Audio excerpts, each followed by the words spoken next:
56 साल पहले चंडीगढ़ के एयरबेस से लेह के लिए वायुसेना के विमान ने उड़ान भरी थी, जिसमें 102 लोग सवार थे। प्लेन सेना के जवानों को लेकर जा रहा था, लेकिन रास्ते में एक बड़ी अनहोनी घट गई। विमान दुर्घटनाग्रस्त हो गया, जिसके बाद उसका कोई अता पता नहीं चल पाया। 56 सालों पर अब 4 जवानों के पार्थिव शरीर के अवशेष बर्फ में दबे मिले। जरा देखिए रिपोर्ट।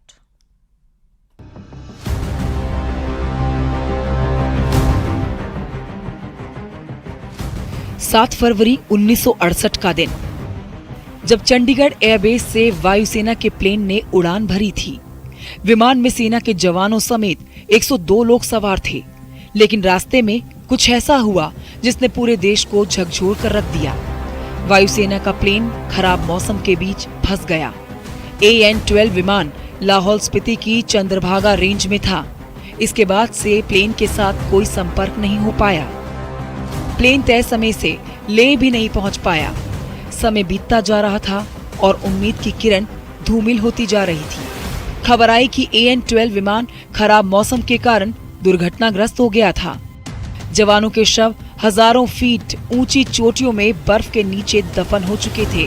कई बार शवों को ढूंढने के लिए रेस्क्यू ऑपरेशन चलाया गया, लेकिन इससे भी कोई मदद नहीं मिली।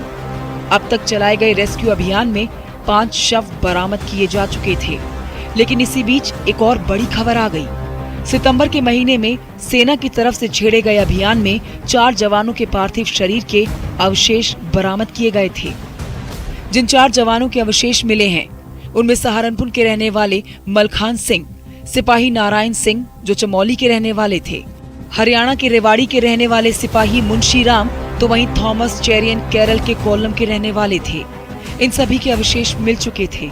में इन्होंने इन द मंथ ऑफ सितंबर 2024 इन्होंने अपना नेक्स्ट एक्सपीडिशन शुरू किया था CB-13, दैट इज चंद्रभागा 13 पे, और 29 सितंबर 2024 को 4 मॉर्टल्स जो हैं वो रिमेन्स वो रिकवर हुए हैं। मैं उनकी डिटेल अगर आपसे शेयर करूं तो उसमें एक मलखान सिंह है जो कि सहारनपुर से हैं, एक सिपाही है नारायण सिंह, वो पौड़ी गढ़वाल उत्तराखंड से हैं, एक सिपाही मुंशी राम है, वो रेवाड़ी हरियाणा से हैं, और एक क्राफ्टमैन है थॉमस चेरियन, वो केरला से हैं। लाहौल स्पीति जिले के पुलिस अधीक्षक ने इसकी पुष्टि की थी, जिसकी जानकारी सैटेलाइट फोन के माध्यम से सेना के अभियान दल से मिली। जवानों के पार्थिव शरीर को सोलर ले जाया गया, जहां से पोस्टमार्टम के बाद परिजनों को शव सौंप दिए जाएंगे। जिन जवानों के शव मिले हैं, उनके घर वालों को खबर दे दी गई है। 56 साल का वक्त बहुत ज्यादा होता है। अपनों की खोज खबर के लिए उनके परिजनों के कान तरस गए थे। जिंदा लौटने की तो उम्मीद नहीं थी। कई परिजनों ने तो इंतजार करते करते दुनिया भी छोड़ दी। साल 2018 में इस विमान का मलबा और एक सैनिक का शव ढाका ग्लेशियर बेस कैंप पर मिला था, जो 6200 मीटर की ऊंचाई पर स्थित है। ये खोज उस समय पर्वतारोहियों की एक टीम ने की थी, जो चंद्रभागा में 13 चोटी पर सफाई अभियान पर थी। 56 साल के बाद जवानों के शव मिले, जिसके बाद अब शहीदों की याद को सम्मानित किया जाएगा। जिन 4 जवानों के शव बरामद हुए हैं, उनमें चमोली के रहने वाले सिपाही नारायण सिंह बिष्ट भी हैं। वो कोलपुरी गांव के रहने वाले थे, जो अपनी माता पिता की इकलौती संतान थे। नारायण बिष्ट की शादी हो चुकी थी। कई सालों तक उनकी पत्नी ने उनकी खबर मिलने का इंतजार किया, लेकिन अब वो इस दुनिया में नहीं रही।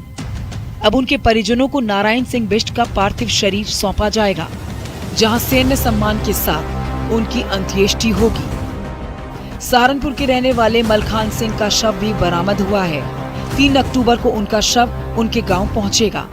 उनकी पहचान शरीर के पास मिले वाउचर से हुई है। मलखान सिंह वायुसेना में भर्ती हुए थे। जब यह हादसा हुआ था, तब वो महज 23 साल के थे।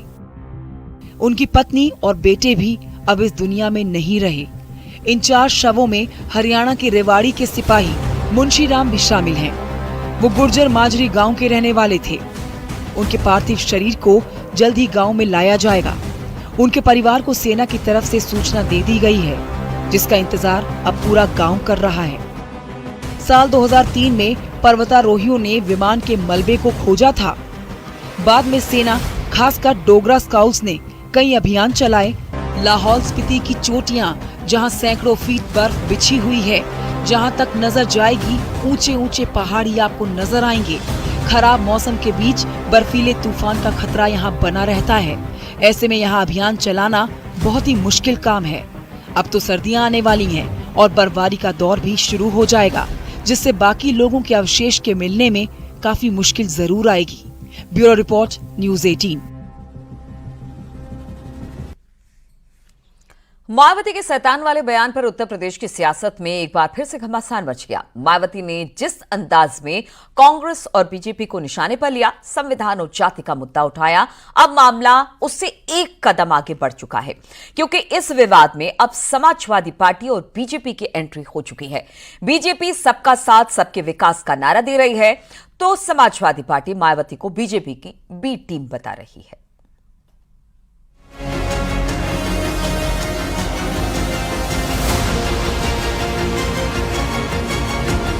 हरि का मतलब ईश्वर, हम तो ईश्वर की औलाद होगी तो बाकी लोग क्या शैतान की औलाद है। उत्तर प्रदेश टू हरियाणा, हरिजन शब्द पर मायावती के सख्त तेवर अब शैतान के शब्द बाण की शक्ल ले चुका है। मायावती भले ही हरियाणा के रण में हुंकार भर रही हो, लेकिन निशाने पर उत्तर प्रदेश के तमाम सियासतदान हैं, क्योंकि उन्होंने जिस तरह से संविधान के नाम जातिवाद का मुद्दा उठाया है, उसका असर न सिर्फ हरियाणा बल्कि उत्तर प्रदेश तक पहुँच चुका है।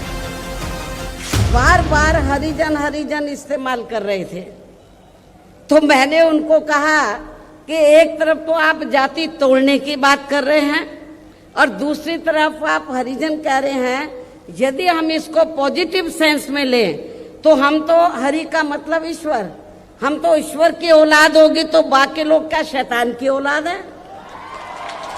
ये मैंने 1977 में जब मुझे उन्होंने ऑल इंडिया की तरफ से इनवाइट किया तो ये मैंने वहां पर बोला था। मायावती ने SC/ST समुदाय के लिए हरिजन शब्द के इस्तेमाल पर आपत्ति जताते हुए कहा कि ये शब्द अपमानजनक है। उन्होंने कहा कि 1997 के एक सम्मेलन में उन्होंने हरिजन शब्द का प्रयोग करने के लिए सार्वजनिक रूप से आलोचना की थी। ऐसे में जाति आधारित भेदभाव को खत्म करते हुए संविधान के सिद्धांतों का पालन करना चाहिए। मायावती ने अपने संबोधन में कहा कि संविधान विरोधी बीजेपी और संविधान बचाने के नाम पर आरक्षण खत्म करने का प्लान बना रही कांग्रेस के खिलाफ दलित समाज में और अन्य पिछड़े वर्ग में जबरदस्त गुस्सा है।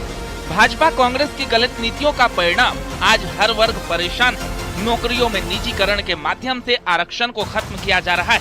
ये सभी फूट डालो राजनीति करो नीति पर चलकर दलित समाज को बांटने की कोशिश करते हैं। अब मायावती के इसी बयान पर संग्राम छिड़ चुका है। जब आरएसएस बीजेपी कमजोर पड़ती है, मदद करने के लिए बहन जी का कोई न कोई रास्ता सामने आ जाता है। जाति जातिवाद भारत के समाज का दंश है, और हम देखते हैं कि उत्तर प्रदेश में योगी आदित्यनाथ जी की सरकार में एक दलित नौजवान को अगर शादी करनी है तो पुलिस फोर्स लगाई जाती है, क्योंकि कुछ लोगों को घुड़चड़ी पसंद नहीं है। एक और जब देखा है समाजवादी पार्टी की सरकार में, कांग्रेसों की सरकार में हमेशा से दलितों के साथ उत्पीड़न किया गया, उनकी जमीनों को छीनने का काम किया, यहाँ तक कि दलित समाज के प्रमोशन के आरक्षण पर भी रोक लगाने का काम किया, बाबा साहब की मूर्तियों को तोड़वाने का काम किया, बाबा साहब के पार्कों को तोड़वाने का काम किया। और आज देश की जनता और प्रदेश की जनता और दलित समाज और पिछड़ा समाज ये समझ रहा है कि कौन किसके साथ है, कौन उसकी मूलभूत सुविधाओं से उसको लाभान्वित करने का काम किया और किसने उन मूलभूत सुविधाओं से उनको दूर रखने का काम किया। मायावती न सिर्फ बीजेपी और कांग्रेस को संविधान विरोधी बता रही है, बल्कि एनडीए और इंडिया गठबंधन के तमाम दलों पर जाति की राजनीति का ठप्पा भी लगाती रही है। लेकिन सबसे बड़ा सवाल है, खुद को दलितों और अल्पसंख्यक के हितैषी बताने वाली पार्टी बीएसपी क्या जाति के नाम पर वोट बैंक की राजनीति नहीं करती? क्या मायावती का फोकस सिर्फ दलितों पर नहीं रहता? अब इन सवालों के जवाब सिर्फ बीएसपी के पास है। Bureau report, news 18। और अब बात हरियाणा कांग्रेस में सीएम फेस पर मचे घमासान की, जिसमें स्मृति ईरानी की भी अब एंट्री हो चुकी है। दरअसल स्मृति ईरानी कांग्रेस की दलित नेता कुमारी शैलजा को लेकर सीएम फेस बनाने की बात कह रही थी, लेकिन सुप्रिया श्रीनेत्र ने उन्हें अमेठी में घेर लिया। सुप्रिया श्रीनेत्र ने कहा कि सिर्फ स्मृति ईरानी को अमेठी में हुई करारी हार की याद दिलाई, बल्कि सीएम फेस को लेकर तंज भी कसा। आपको इस रिपोर्ट में दिखाते हैं कैसे हरियाणा की सियासी लड़ाई अब उत्तर प्रदेश तक पहुंच चुकी है।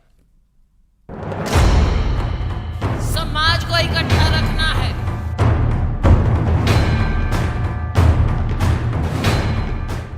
हरियाणा में कुर्सी की लड़ाई अमेठी वाया यूपी पहुंच चुकी है।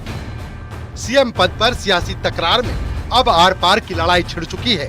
समाज को इकट्ठा रखना है, जिसमें एक तरफ कांग्रेस की दलित नेता कुमारी शैलजा है, तो दूसरी तरफ सुप्रिया श्रीनेत्र और स्मृति ईरानी। कभी कभी हमारे शेर थोड़ा थोड़ा लड़ जाते हैं एक दूसरे से, फिर मेरा काम शेरों को एक साथ खड़े करने का है। तो ये शेरों की पार्टी है, ये किसी से नहीं डरती है, और हमारे जो कार्यकर्ता हैं शेर हैं, टाइगर हैं। दरअसल हरियाणा कांग्रेस में ज्यादातर नेता खुद को मुख्यमंत्री उम्मीदवार बता रहे हैं। दावेदार नंबर 1 भूपेंद्र सिंह हुड्डा, दावेदार नंबर 2 रणदीप सिंह सुरजेवाला और दावेदार नंबर 3 कांग्रेस की बड़ी दलित नेता कुमारी शैलजा। अब इसी कश्मकश पर जब स्मृति ईरानी ने कांग्रेस पर निशाना साधा, तो पलटवार सुप्रिया श्रीनेत्र की तरफ से आया और बात हरियाणा से निकलकर अमेठी तक पहुंच गई। तो चला एक छोटे से ब्रेक का, जल्द हाजिर होते कुछ और खबरों के साथ।